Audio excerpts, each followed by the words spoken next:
Hey. Over, boss. A pleasure.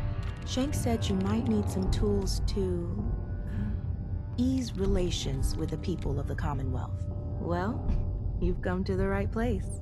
I've put together a couple of toys that should make getting what you want out of those roofs easier. Only thing we ask in return is that you remember the operators when you're handing out new territory on the other side of the mountains. What exactly have you got? So, first up, something to manipulate a target. It's a homemade distillation brewed to mimic human flight pheromones.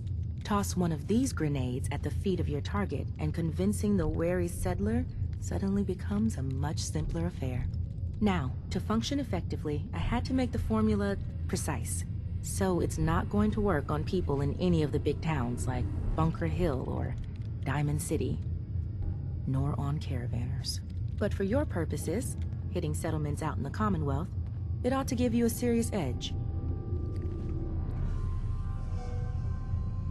So, it only works at settlements. Are there any other restrictions I need to know about? Nothing beyond that. I've been trying to get the formulas working better for more varied environments.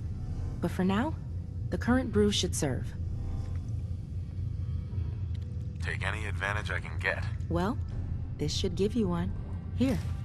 Only had enough to make the one locally. But you can take the recipe as well, should you find yourself wanting more.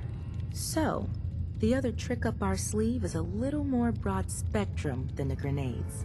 Gulp down a couple lungfuls, and anyone you speak to will be far more apt to give you what you want. Plus, I've winnowed down the addiction risk to near zero, so no need to fear repeat usage. Here, ingredients for that one have been tricky to find, but between that and the grenade, you should have no problem getting at least one settlement under your control before you have to brew up your own. And just remember us when you're crushing those poor settlers underfoot,